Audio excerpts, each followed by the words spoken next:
Hello guys, welcome in Pal commerce science and technology में आपका स्वागत है। This is the second last lecture.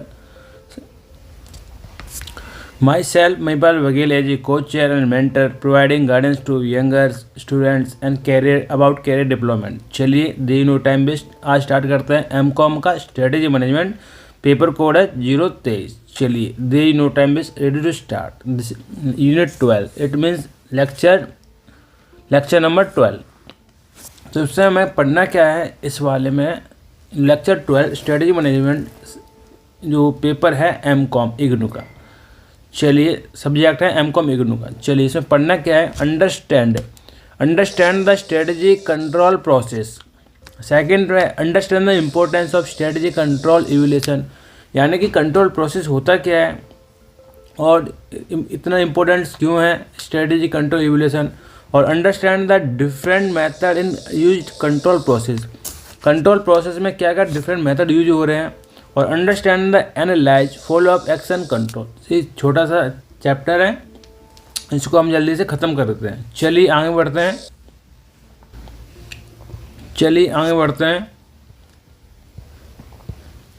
Introduction with the completion of strategy implementation complete करने के बाद with the completion of strategy implementation, जो last जो lecture था 11 उसमें इम्प्लीमेंटेशन के बारे में था।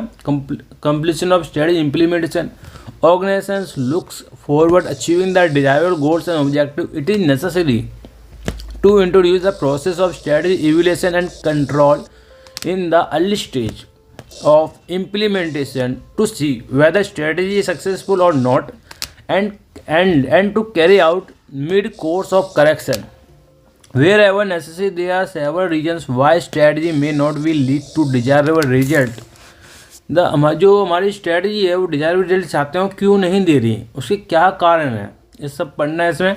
External environment may not be actually follow a trend as was expected at time of planning of strategy. जब हम स्ट्रेटजी बना रहे होते हैं, जब जो एक्चुअल एनवायरनमेंट होता है वो ट्रेंड को फॉलो नहीं कर पा रहा होता है।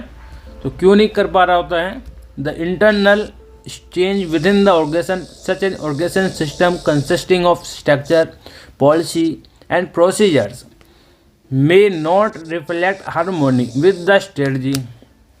ये सब इसमें पढ़ना है। चलिए आगे बढ़ते हैं।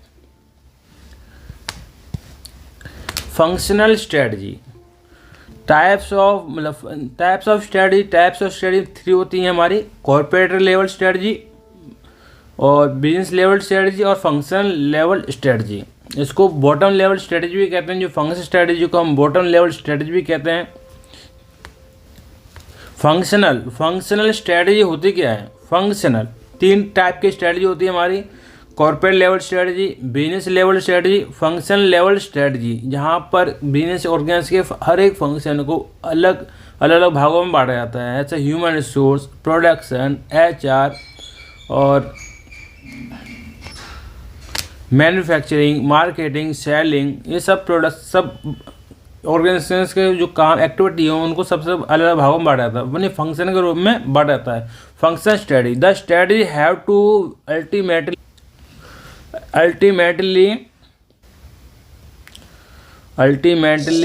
Into the business operation. ये क्या है, strategy have to ultimately translated into the business operations.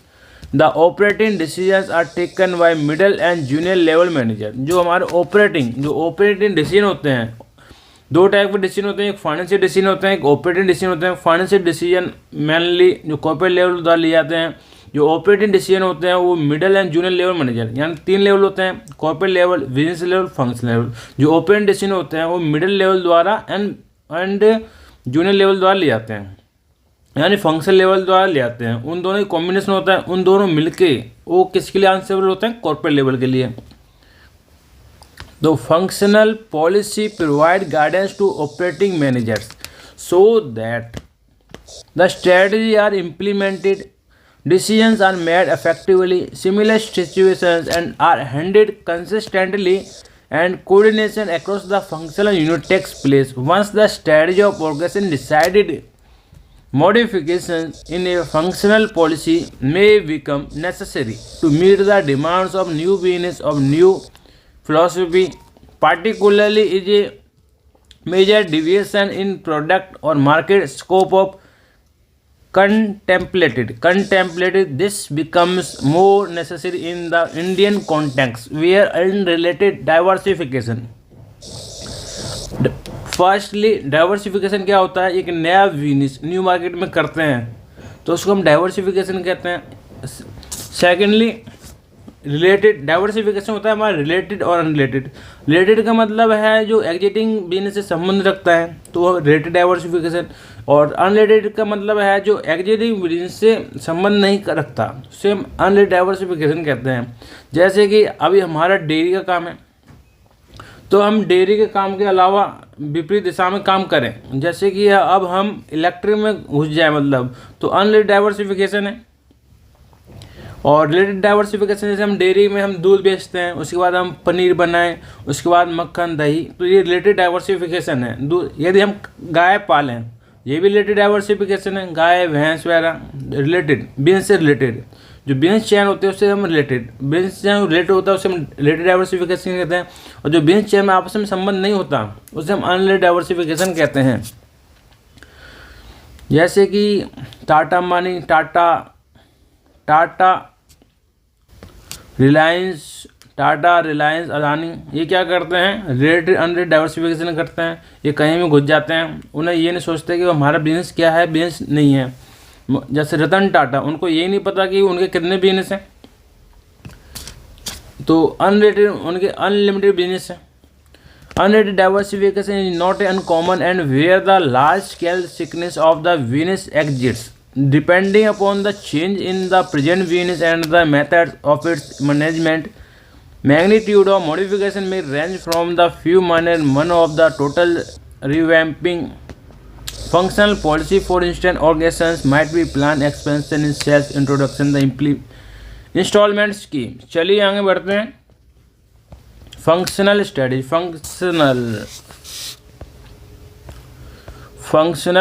Functional study तीन टाइप स्टडी होती हैं, corporate strategy, business strategy, function study. Function study में क्या होता है, हर एक काम को अलग अलग भागों में बांटा जाता है। जैसे कि प्लानिंग का काम अलग है, मार्केटिंग अलग है, सेलिंग अलग है, production, human resource, R&D, research and development. In the financial management area, major policy related to arrangement and development of funds. Major issues involved are the source from the where funds will be come from, the onwards equity or borrowing, how much of the borrowing will be short term and how much long term. In terms of use of funds, the policy decision would relate to whether and the what extent funds have to be developed in the long term fixed and short term current assets. The long term capital investment decisions related to borrowing, the leasing on fixed assets. A retrenchment strategy, paucity of funds may be compel the organizations to lease rather than buy. In case of the organization where the capital investment decisions are decentralized, hurdle rate may be fixed so as to avoid the investment in weaker project by one division or non-investment by another division. चलिए आगे बढ़ते हैं। Functional policy क्या होती है? Functional policy marketing area required for marketing mix decision, namely in the hot 4 Ps क्या होते हैं? 4 पीस, फर्स्ट पी होता है हमारा प्रोडक्ट डिजाइन, सेकंड पीस होता है प्रोडक्ट डिस्ट्रीब्यूशन, थर्ड पी होता है प्राइसिंग, फोर्थ होता है प्रमोशन। जो 4 पीस हैं वो हमारे क्या होते हैं? 4 पीस, फर्स्ट पी होता है हमारा प्रोडक्ट डिजाइन, सेकंड होता है प्रोडक्ट डिस्ट्रीब्यूशन, थर्ड होता है हमारा प्राइसिंग एंड फोर्थ है प्रमोशन और marketing. In terms of scheme, product design related to such issue, variety, product, service, shape, size, model, ये सिंपल है। चलिए आगे बढ़ते हैं। चलिए आगे बढ़ते हैं कंसेप्ट की तरफ। फंक्शन स्ट्रेटजी, आप जैसे कि फंक्शन स्ट्रेटजी 3 टाइप की स्ट्रेटजी, एक वंस अगेन और समझाता हूँ। कॉर्पोरेट लेवल स्ट्रेटजी होती है, बिजनेस लेवल होती है, function level. Function level strategy में क्या होता है, जो बिजनेस जो एक्टिविटी होते हैं उसको हर एक सेपरेट भागों में बांटा जाता है। यदि आप सिंपल एग्जाम्पल के तौर पर देखें तो एक छोटी शॉप होती है, सिंपल है, एक शॉप छोटी होती है, एक कंपनी होती है। शॉप में जो मालिक होता है, ओनर होता है, वो सारी एक्टिविटी खुद ही करता है, खुद ही बेचता है, खुद ही लाता है, खुद ही संभालता है, खुद ही फाइनेंस काटता है। कंपनी में क्या होता है, जो एक्टिविटी जो छोटी ऑर्गेनाइजेशन होती है उसमें खुद ओनर कर रहा होता है, उसको अलग अलग भागों में बांटा जाता है। जैसे कि कंपनी में ह्यूमन रिसोर्स होते हैं जो कि ह्यूमन को हायर करते हैं। प्रोडक्शन मैनेजर होता है जो प्रोडक्ट करवाता है, और मार्केटिंग मैनेजर होता है, और सेलिंग होती है, चलिए, और फाइनेंस मैनेजर होता है। तो जो भी एक्टिविटी होती है तो बिग ऑर्गेनाइजेशन में उन सबको अलग अलग भागों में बांटा जाता है। चलिए आगे बढ़ते हैं।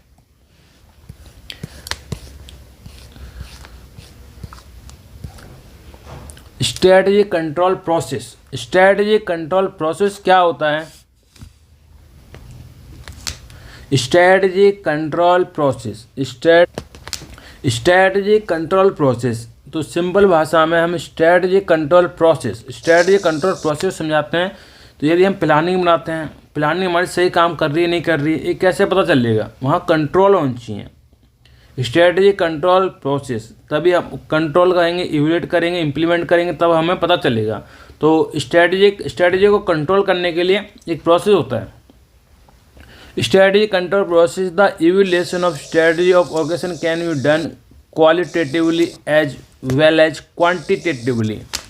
जो स्ट्रेटजी प्रोसेस में जो इवैल्यूएशन होता है, हम क्वालिटेटिवली या क्वांटिटेटिवली, या जो भी हम कंट्रोल लगा रहे हैं उसमें कितनी क्वालिटी है, और कंट्रोल लगा रहे हैं उसमें क्वांटिटेटिवली हमने एक कंट्रोल लगा रखा है या 2 3 4 और लगा रखे हैं, या सफिशिएंट कंट्रोल लगा रखे हैं। The quantitatively evaluation is based on data is possible through post factor analyse to detect whether the content of strategy is working or has worked. However, qualitative evaluations can also done by addressing the questions. Will it work? जो भी हमने control लगा रखा है वो हमारा काम कर रहा है नहीं कर रहा है, तो उसको चेक करना पड़ेगा। या जो हम कंट्रोल लगा रखे हैं वो अच्छे हैं बेकार हैं, वो चेक करने के बाद ही पता चलेगा। यानी कि जो कंट्रोल हम लगा रखे हैं, पिछले साल काम कर रहे थे, ज़रूरी नहीं है कि इस साल काम कर रहे हो, क्योंकि मार्केट में टेक्नोलॉजी चेंज होती रहती है। The qualitative evaluation can be thus become before the activating plan of stage. Qualitatively जब भी हम प्लान बना जाते हैं तो हमें क्वालिटेटिव इवैल्यूएशन करना चाहिए। The qualitative evaluation and control of strategy is a real time process. जो क्वालिटेटिवली जो इवैल्यूएशन है, कंट्रोल है, वो रियल टाइम प्रोसेस है। ऐसा नहीं कि हम मतलब अभी एक्टिविटी हो रही है उसके कुछ दिनों बाद कंट्रोल लगाएं, तो वो क्वालिटेटिवली नहीं रहेगा। The performance of strategy is monitor and correction action. ये रियल टाइम प्रोसेस है, ये कुछ गलती होती है तो उसमें करेक्टिव एक्शन भी लिए जाते हैं। यानी कि कुछ गड़बड़ पाई जाती है तो उस पर एक्शन लिया जाता है। ऐसा नहीं कि उसको हमने क्वालिटेटिव कंट्रोल लगाया और कुछ गड़बड़ पाएगी उसको अनदेखा कर दिया, तो उसी टाइम उस पर एक्शन लिया जाता है। The basic aim of an organisation to achieve its goal. जो हम कंट्रोल लगाते हैं उसका एक उद्देश्य होता है। उद्देश्य क्या होता है? जो ऑर्गेनाइजेशन को गोल को अचीव करने के लिए हमें कंट्रोल लगाया जाता है। What to achieve the goal organisation face lots of hurdles. Organisation को गोल्स अचीव करने में काफ़ी सारी परेशानियों का सामना करना पड़ता है, फेस करना पड़ता है। To overcome these hurdles is it is necessary for any organization to have sound strategy control process. The word meaning of control itself means regulate or to check.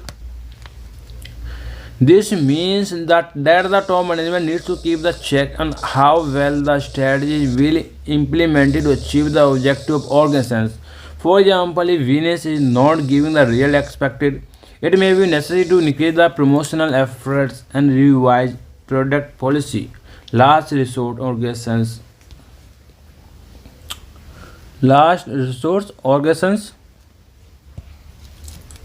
This means the top management needs to keep the check on how well strategy being implemented to achieve the objective of the organization. यानी कि किसी organisation में जो strategy काम नहीं कर रही है तो उसका मतलब ये नहीं है कि the word meaning of control itself means to regulate or check. This means top management needs to keep the check how well strategy is being implemented to achieve the objective of organization. For example, Venus not giving the result is expected. It may be necessary to increase the promotional efforts, revise product policy, and last resort organization may pull out of particular Venus. बहुत important line है, यानी किसी organisation में strategy काम नहीं कर रही है तो इसका मतलब ये नहीं है कि स्ट्रेटजी हमने सही इम्प्लीमेंट करी। यदि किसी ऑर्गेनाइजेशन में रिजल्ट नहीं मिल रहे हैं तो उसे और नेक्स्ट स्टेप लेने चाहिए, जैसे प्रमोशनल एफर्ट लगाने चाहिए। यदि किसी ऑर्गेनाइजेशन में बंद होने की कगार पे है तो उसे लास्ट रिसोर्ट टर्न अराउंड करना चाहिए। चलिए, the strategy control process is closely related to strategic planning process. जो हमारा स्ट्रेटजी कंट्रोल प्रोसेस है वो क्लोजली है स्ट्रेटजिक प्लानिंग प्रोसेस से हमारा क्लोजली है। यदि हम प्लानिंग करेंगे, जब प्लानिंग करोगे उसको इम्प्लीमेंट करेंगे तो वहाँ पर स्ट्रेटजी इवोल्यूशन कंट्रोल करना बहुत जरूरी है। The process consist of 3 phase. The process के 3 फेज हैं which are as follows. First क्या है, इवोल्यूशन क्राइटेरिया, यानी कि हमें इवोल्यूट करना पड़ेगा। इवोल्यूट क्राइटेरिया जो भी हमने स्टैंडर्ड बना रखा है, नॉर्म्स बना रखे हैं, उसके अनुसार हमने उसको इवोल्यूशन करना पड़ेगा। सेकेंड है परफॉर्मेंस इवोल्यूशन, जो भी परफॉर्मेंस है उसको हम कंपेयर करना पड़ेगा, वेरिएंस निकालने पड़ेंगे। और लास्ट में जो भी हम वेरिएंस निकलेंगे उसके हम कंट्रोल मेथड का अप्लाई करेंगे। फर्स्ट थिंग, स्ट्रेटजी कंट्रोल क्या होता है। पहले हम प्लानिंग करते हैं, प्लानिंग से हमें स्ट्रेटजी बनती है, स्ट्रेटजी को हम इम्प्लीमेंट करते हैं। जो स्ट्रेटजी हमारी सही डायरेक्शन में जा रही है नहीं जा रही है उस पर हम कंट्रोल लगाते हैं। कंट्रोल से हमारी जो भी मतलब रिपोर्ट आती है उस पर हम करेक्टिव एक्शन लेते हैं, यानी कंट्रोल इवोल्यूशन कंट्रोल लगाते हैं। The strategy control process is closely related to strategy planning. जो स्ट्रेटजी कंट्रोल प्रोसेस है वो क्लोज रखती है स्ट्रेटजी प्लानिंग से। The process consist of 3 phase. जो प्रोसेस है स्ट्रेटजी प्रोसेस उसके 3 फेज हैं। 3 फेज क्या है, which are follows evolution criteria.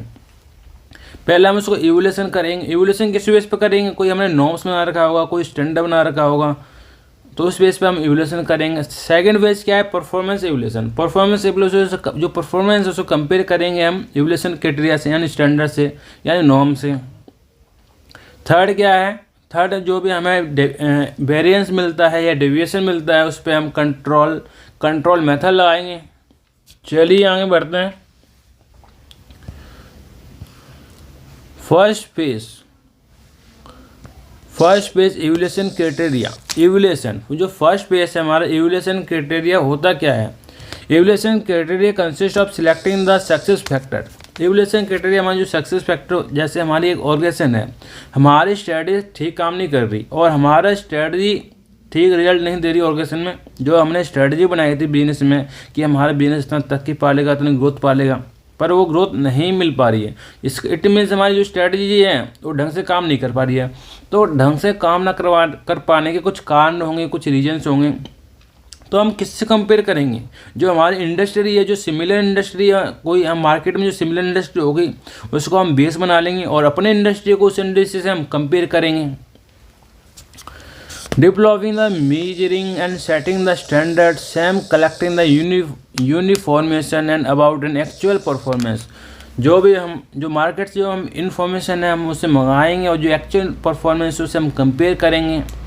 The qualitative criteria for evolution. Qualitative criteria for evolution क्या होता है, This is the important for measuring an organization performance whereby actual results are compared with the expected result. जो भी हमारे पास actual result है उसको हम expect result से हम कंपेयर करेंगे. यूजुअली ऑर्गेनाइजेशन और financial ratio qualitative. Usually organisation क्या होते हैं, फाइनेंशियल रेशो होती हैं. Financial ratio as qualitative criteria for evaluating strategy. It means कोई ऑर्गेनाइजेशन है उसमें मेन यदि फाइनेंशियल चेक करा जाए, यदि परफॉर्मेंस चेक करना है तो वहाँ पर क्या होती हैं, फाइनेंशियल रेशो होती हैं. फाइनेंशियल रेशो क्या होती हैं, जैसे ग्रॉस प्रॉफिट रेशो हो गई, एक्सपेंस रेशो हो गई, gross profit ratio, net profit ratio, expense ratio. These are use the डेब्ट equity ratio, current ratio. These are use due to following reasons. ये कुछ कारण हैं इनका यूज करने के लिए. क्या क्या कारण हो सकते हैं, फर्स्ट है हमारा क्या क्या कारण हो सकते हैं, क्वालिटेटिव क्राइटेरिया फॉर इवैल्यूएशन के क्या क्या कारण हो सकते हैं. These are use to due to following reasons. क्या क्या रीजन हो सकते हैं, to compare the performance organisation और डिफरेंट टाइम पीरियड. जो हमें कंपेयर करना होगा, कंपेयर द परफॉर्मेंस ऑर्गेनाइजेशन और डिफरेंट पीरियड जो ईयरली में डिफरेंट पीरियड होता है उसके डिफरेंट टाइम के जो परफॉर्मेंस है कंपेयर करना होगा. Secondly, to compare the performance of organisation with its competitors in the industry. और हमें कंपेयर करने पड़ेंगे जो भी जिस टाइप की हमारी इंडस्ट्री है उसमें कॉम्पिटिटर में इंडस्ट्री और भी इंडस्ट्री होगी उसको हमें बेस मानकर या उसको हमें बैच कुछ स्टैंडर्ड मानकर उसको कंपेयर करना पड़ेगा. To compare the performance organisation with its competitors in the industry. Simple है कि जो मार्केट में जो इंडस्ट्री है उसकी ठीक पोजीशन है उसको हम बेस मान लेंगे और अपनी इंडस्ट्री को उस इंडस्ट्री से हम कंपेयर करेंगे कि हमारी इंडस्ट्री सही है, गलत है, किस स्टेज पे है, क्या रिपोर्ट है उस पर. और यदि कोई वेरिएंस है, डिविएशन है तो उस पर एक्शन लिया जाता है. चलिए आगे बढ़ते हैं. थर्ड है हमारा थर्ड रीजन है हमारा to compare the organisation performance industry coverage. जो हाँ हमें कंपेयर करना पड़ेगा ऑर्गेनाइजेशन की जो परफॉर्मेंस है industry average. Some of the major financial ratio. कुछ है फाइनेंशियल रेशो को हमें कंपेयर करना पड़ेगा. Financial ratio which can use criteria evaluation strategy.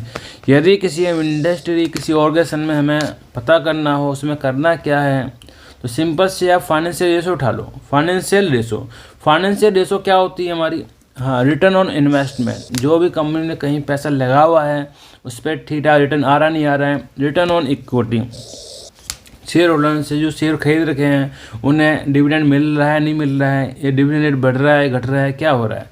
Profit margin, company ऐसा तो नहीं कंपनी लॉस में जा रही हो, कंपनी को प्रॉफिट हो भी रहा है नहीं हो रहा है.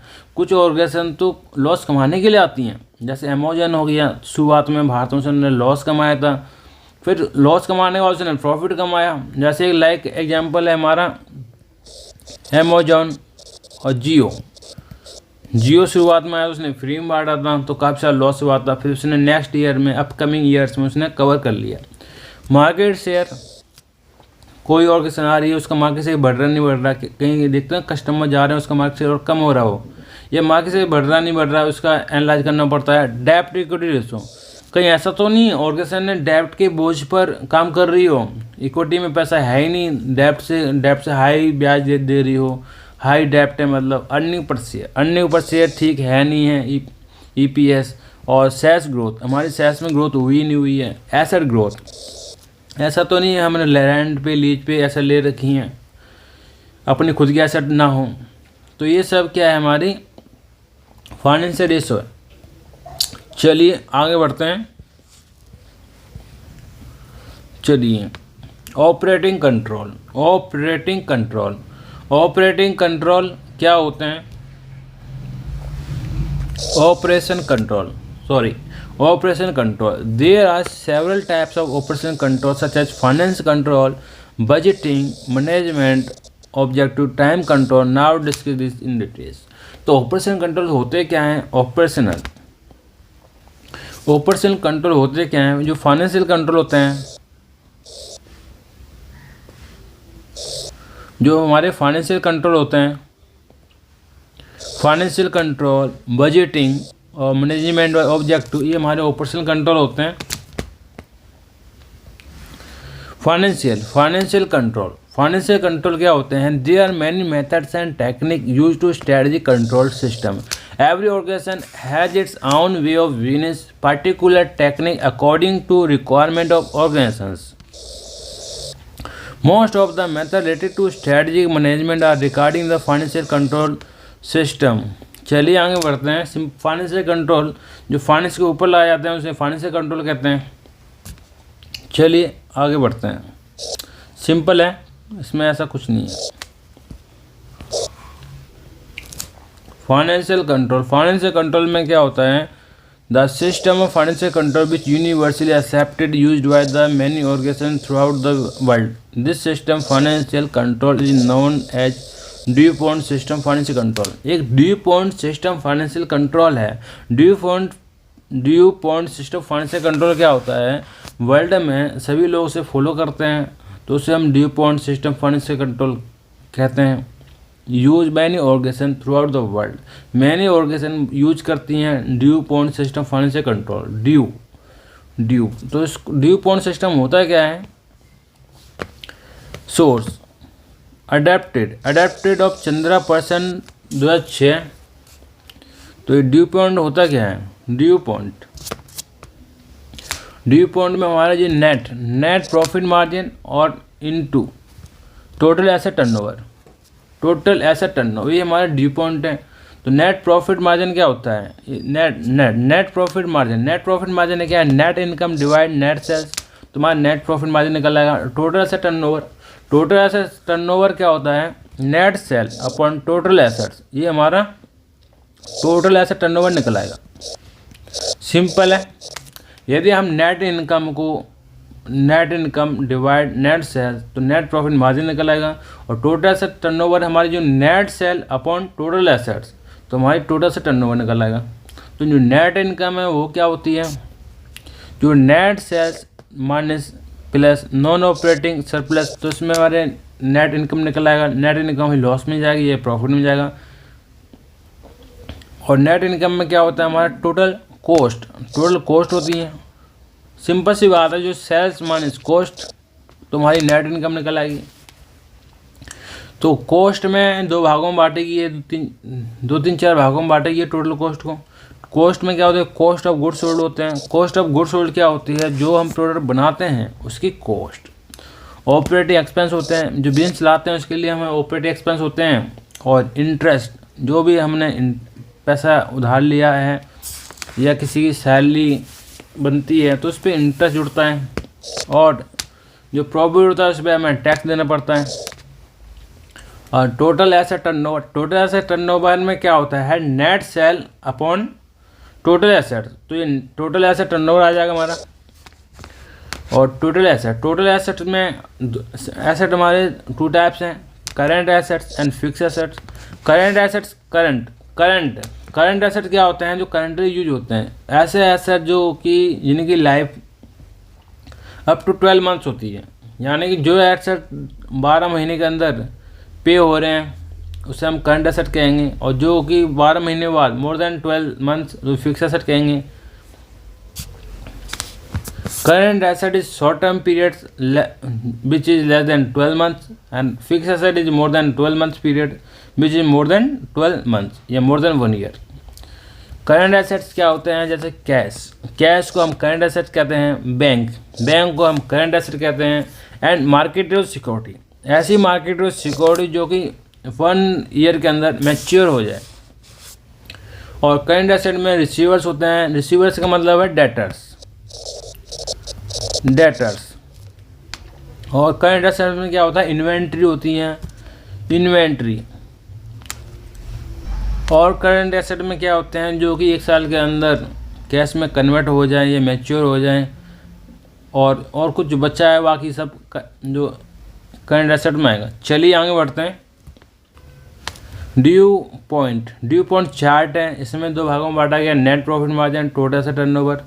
तो नेट प्रॉफिट क्या, net income upon net sales, और टोटल एसेट टर्नओवर में net sales upon total asset, और इसके बारे में बताया गया। चलिए आगे बढ़ते हैं।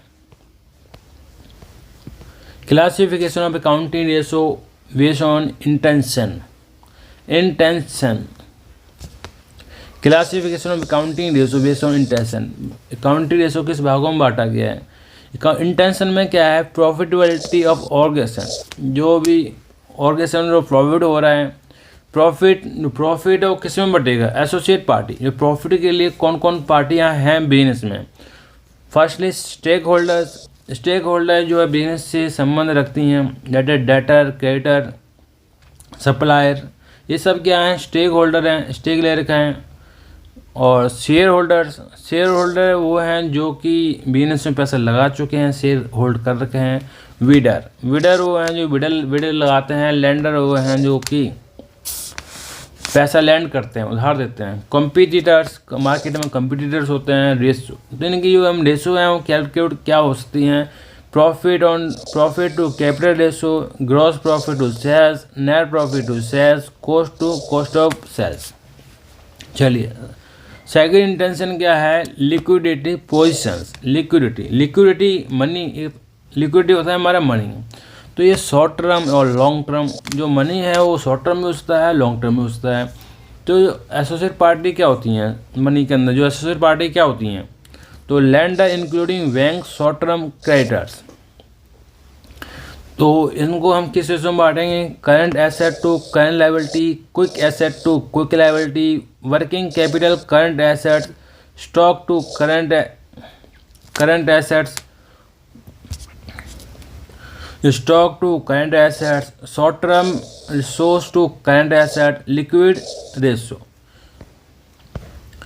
चलिए सॉल्वेंसी पोजीशन क्या होती है, solvency position, shareholders, banks, long term creditors. और इनमें रेशो क्या होती है, डेब्ट टू टोटल एसेट, डेब्ट service to coverage, interest coverage. Asset utilization क्या होता है, स्टेक होल्डर्स, कॉम्पिटिटर्स, बिल्डर्स। इसको रेशो क्या होगी इसमें, fix asset to capital, net sales to capital. Capital structure में क्या है, shareholders, competitors, potential builder, ये पार्टी होती हैं कैपिटल स्ट्रक्चर में। और इनकी जो रेशो होती हैं वो क्या होंगी, net worth to total assets, fix asset to net worth. और मार्केट स्ट्रक्चर में क्या होगा, shareholder, competitor, potential builder, ये हमारी पार्टी एसोसिएट होती हैं। अर्निंग और रेशो क्या होगी, EPS, earning per share, PE, price earning. और डिविडेंड यील्ड और मार्केट कैपिटल। और मार्जिनल कैपेबिलिटी क्या होता है, the share holder, competitor, potential bidders. तो रेशो क्या होगी इसमें, प्रॉफिट टू सेल्स, डेब्ट टर्नओवर, करंट टर्नओवर, डेब्ट इक्विटी रेशो। चलिए आगे, बजट क्या होता है, हर एक ऑर्गेनाइजेशन को बजट बनाना पड़ता है। यानी कि आप पार्लियामेंट भी देखें तो पहले उनको भी बजट बनाना पड़ता है, तो उनके लिए बजट बनाने का तरीका अलग है। और जो नॉर्मल बंदा है, नॉर्मल ऑर्गेनाइजेशन का बजट बनाने का तरीका अलग होता है। बजट्स क्या होता है, budgets are one of the most widely use control method. Budget एक मोस्ट यूज कंट्रोल मेथड है।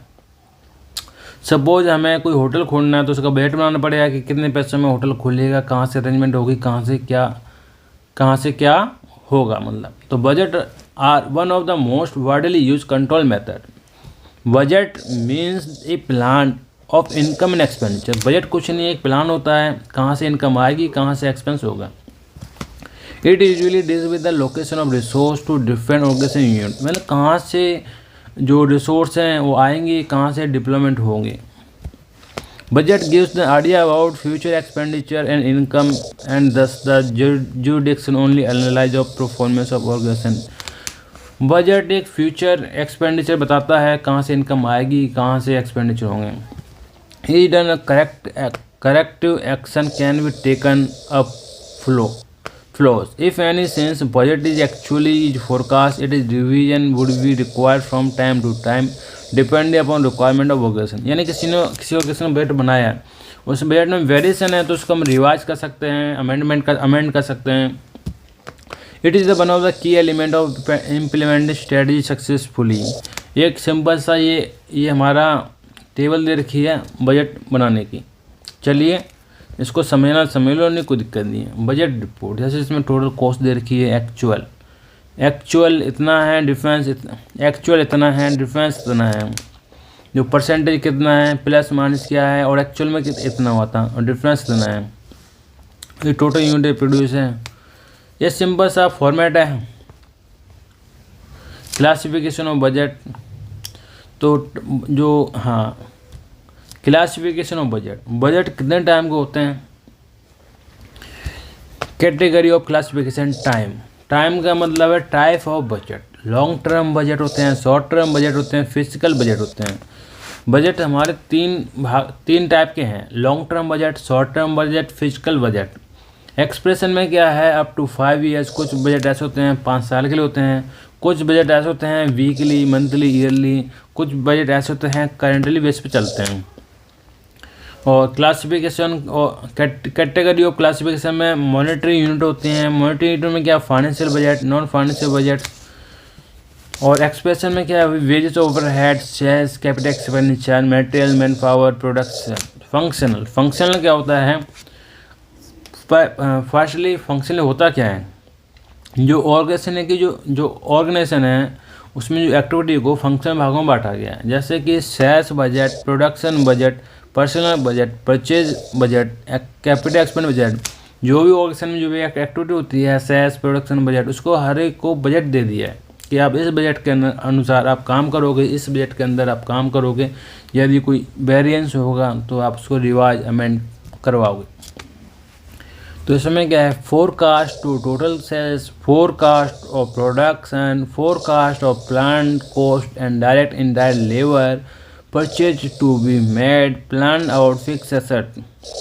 और लास्ट है फ्लेक्सिबिलिटी, यानी कि बजट्स में भी क्या होती है, फ्लेक्सिबिलिटी होती है। फ्लेक्सिबिलिटी क्या होती है, जिसको हम कम ज़्यादा कर सकते हैं, यानी कि एनवायरनमेंट के अनुसार उसे बदल सकते हैं।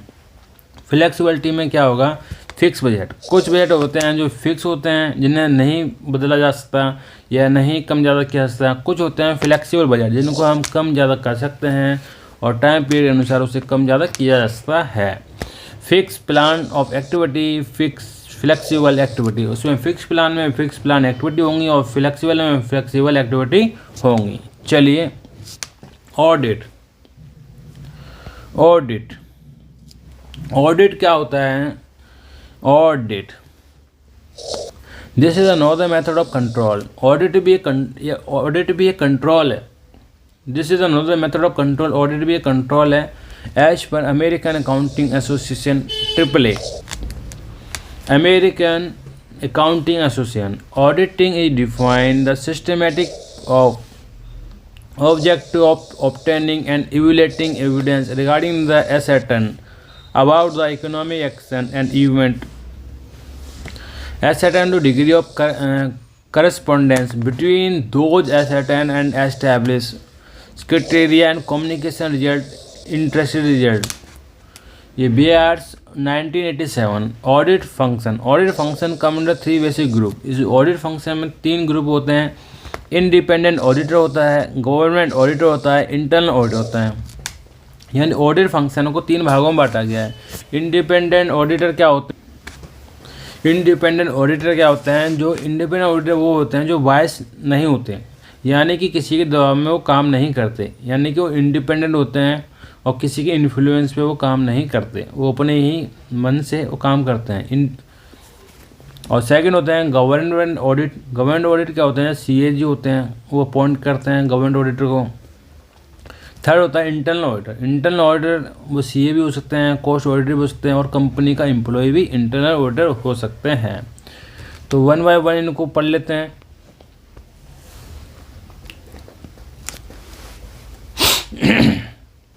वन बाय वन इनको पढ़ लेते हैं। इंडिपेंडेंट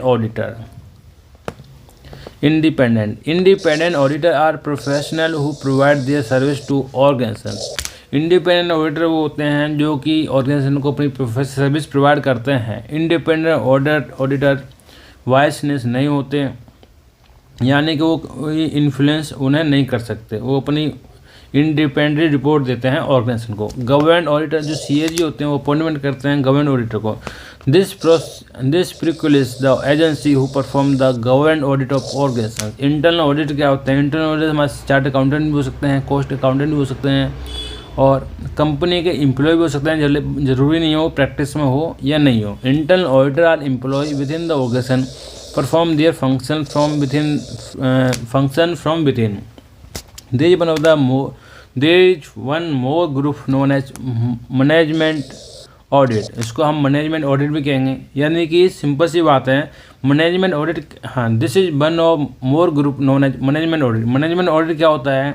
मैनेजमेंट ऑडिट में internal audit, government audit, internal auditor, इन तीनों को मिला के इसको हम मैनेजमेंट ऑडिट कहते हैं। There is one more group known as management audit which examine and evaluate to overall performance of organization management team. Audit team assess the efficiency of various unit organization and control the system of organization. This information provided by the becomes crucial, जो कि organisation के लिए बड़ी ही important होती है, crucial होती है। For top management, for management nowadays most of organization go and for management audit.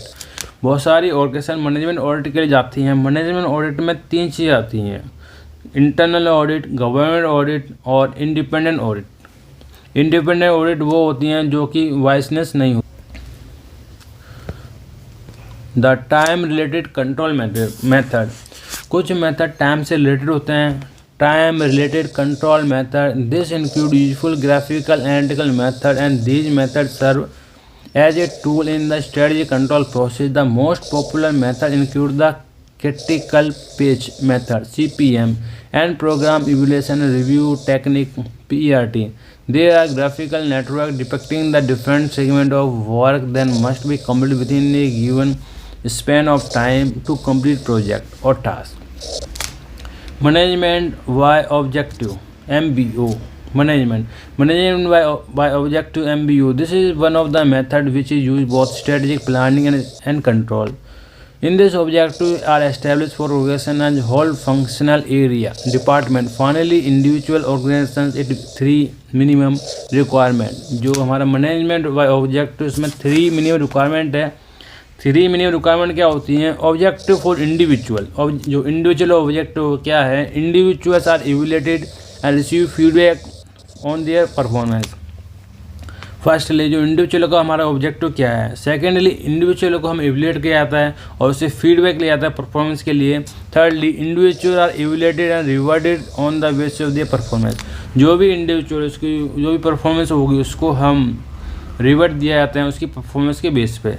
This help in keeping the check on working of employee in the organization and help achieve the goals of organization. Apart from these control method, other method like management information system MIS and DSS decision support system can be included under the control method. चलिए आगे बढ़ते हैं। Performance standards. Performance standards क्या होता है? Performance standards क्या होता है? Having identified measure relevant for assessing the success of strategy, the next importance is to set standard against which actually performance, which is to measured standard performance could be any of following 3 types. Standard performance में 3 type होता है। Historic standard, historic standard का मतलब ये है कि जो past जो स्टैंडर्ड होते हैं, in this type comparison of present performance is made with the past performance. Historic standard को मतलब है जो पास्ट से संबंधित होते हैं। In this type comparison of present performance is made with the past performance through it is the simplest of all. This type of does not take into account the change in the environment condition between 2 periods. Moreover, the prior period performance shall may not have acceptable. It could also misleading in the formative years when the numerous previous year figures is small. Second होता है हमारा industry standard. हर एक industry के अपने separate standard होते हैं। यानी कि इंडस्ट्री वेरी होता है, मतलब industry standard in this type standard of comparison of organization performances are made against the similar other organization in the industry. Difficulty there that all organization may not be exactly same purpose of comparison. और third होता है हमारा present standard. Present में हमारे कौन से standard चल रहे हैं ऑर्गेनाइजेशन में, यानी टाइप्स ऑफ परफॉर्मेंस 3 टाइप में बांटी गई हैं। यानी present standard, the goals and target are decided in the organization management to achieve in the particular period. Present standard convey the aspiration level of to take into account environmental condition if properly derived. These are more realistic and also consider the organization's capacity to achieve them. These, however, require themselves analyze. Absent to such analyze may be lead to shocking results. However, for organization developing conscious strategy, present standard provide best alternative. यानी performance करने के 3 तरीके हैं। पहला क्या है हमारा historic standard, जो कि पास्ट से संबंधित होते हैं। सेकंड है हमारा इंडस्ट्री स्टैंडर्ड, और थर्ड होता है हमारा प्रेजेंट स्टैंडर्ड। यानी कि परफॉर्मेंस एम्प्लॉय जो परफॉर्मेंस चेक करते हैं तो उसका 3 तरीके लिए गए हैं। पहले क्या हिस्टोरिक स्टैंडर्ड, हिस्टोरिकल स्टैंडर्ड का मतलब जो पास्ट से संबंधित रखते हैं। सेकंड क्या इंडस्ट्री स्टैंडर्ड, जो रिलेटेड इंडस्ट्री है उससे संबंध रखते हैं। थर्ड क्या हमारा प्रेजेंट स्टैंडर्ड, प्रेजेंट में क्या चल रहा है। और चलिए आगे बढ़ते हैं। नेक्स्ट है भैया analyse and follow up action for control. Analyse, this is the last. Analyse and follow up the action of control.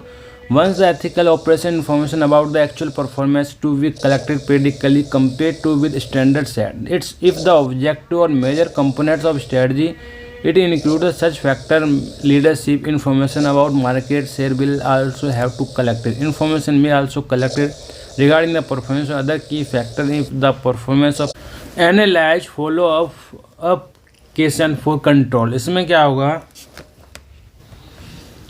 once the actual operation start information about once the actual operation start information about the actual performance to be collected periodically compared with the standard set if the objective or major component strategy include the factor market leadership information about the market share will also have to collected. Information performance of key success factor unsatisfactory, the long term success the strategy may be endangered. This may be despite current success which may be due to favorable current environment, for example boom in the industry, scarcity. If the performance of unsatisfactory, 2 course of action are possible. The responsibility center management may be asked improve performance. Not possible, target standard or performance may be revised. Evaluation and control report may be 2 types, namely motivational and economic reports. चलिए आगे बढ़ते हैं। चलिए आगे बढ़ते हैं। Problems and control system. Problems and control system क्या होता है? Problems and control system. There are large number of problems associated with control system for strategy evaluation and efficient system collect lot of irrelevant data, whereas sophisticated system might ignore crucial information. Some of type problems encourage in designing and managing control system.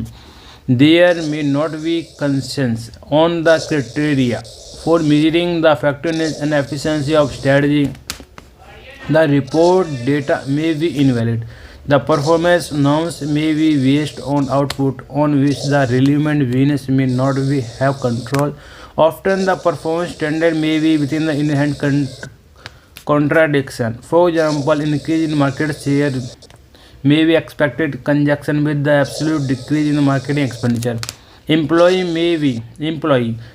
may consider the system of unfair, accept it over faces, measuring short-term performance, forget about strategy which is inherently It is very difficult to be set good, average and poor levels of performance and situation where output are not very tangible.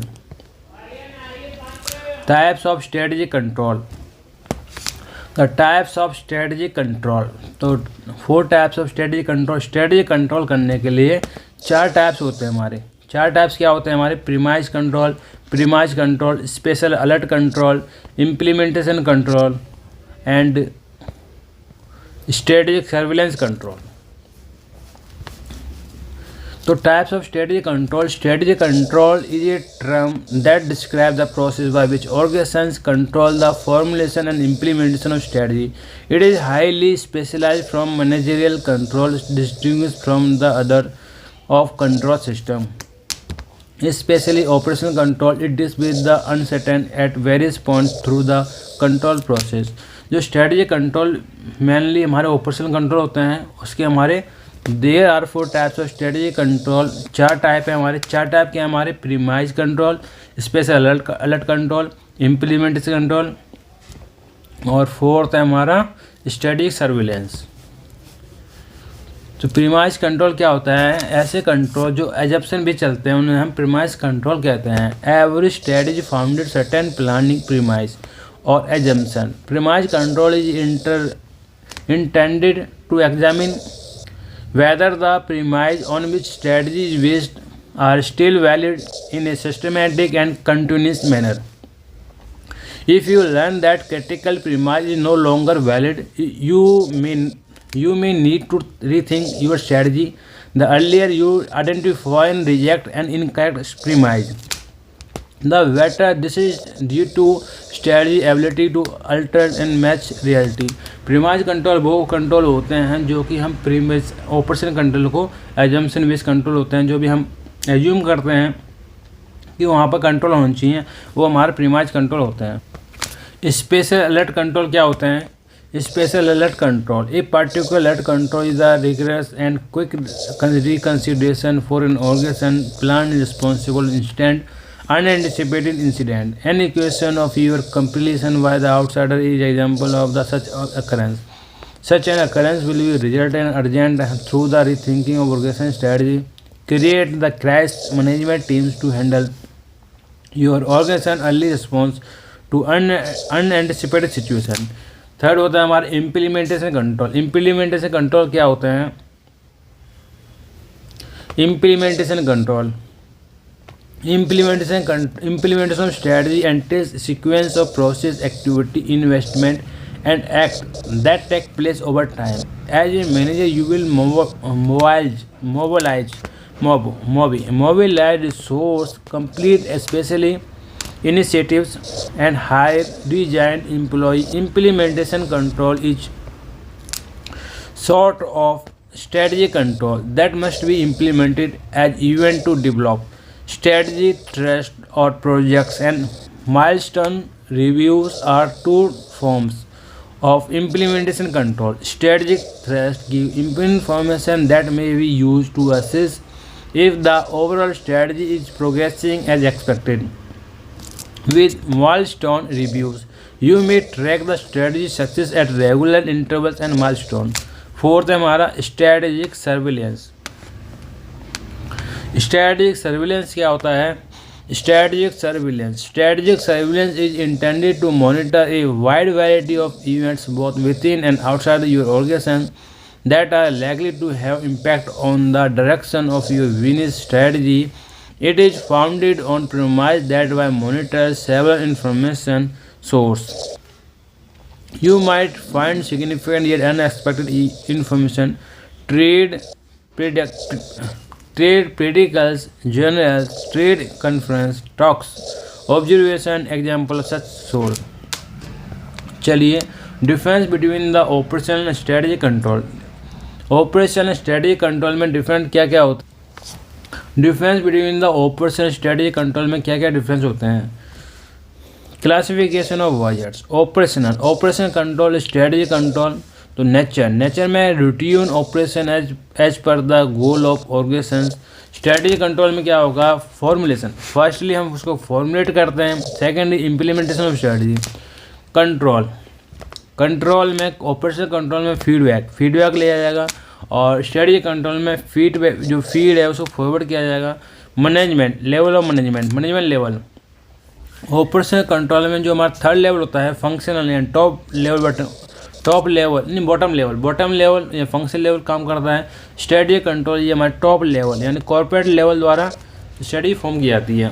Oriented, operational control में ये action oriented होते हैं, जो भी उन्हें action दिया जाता है उन्हें सीधे एक्शन के रूप में किया जाता है। और ये जो स्ट्रेटजी कंट्रोल होता है हमारी फ्यूचर स्टेक्स होती हैं, ये फ्यूचर पे बेस होती हैं। डायरेक्शनल, मॉनिटर एफिशिएंसी लेवल, और इसमें स्ट्रेटजी कंट्रोल में monitor whether organisation aligning with goals. Monitor में क्या होता है, monitor whether organisation aligning with goals and object are not. Goals and object आपस में इंटरलेटेड होते हैं। एनवायरनमेंट में क्या होता है, ऑपरेशन में इंटरनल एनवायरनमेंट काम करता है और हमारी जो स्ट्रेटजी में एक्सटर्नल एनवायरनमेंट में काम करती हैं। और एम्स इसमें एफिशिएंसी प्राप्त की जाती है, उसमें इफेक्टिवनेस प्राप्त की जाती है। और टाइम पीरियड में जो ऑपरेशनल होता है उसमें हमारा शॉर्ट टर्म होता है, और जो हमारा स्ट्रेटजी कंट्रोल में होता है हमारा लॉन्ग टर्म ड्यूरेशन होती है। और फोकस क्या होता है, ऑपरेशनल में इंडिविजुअल टास्क दिए जाते हैं और इसमें स्ट्रेटजिक मैनेजमेंट प्रोसेस यानी कि कॉर्पोरेट द्वारा टास्क किए जाते हैं।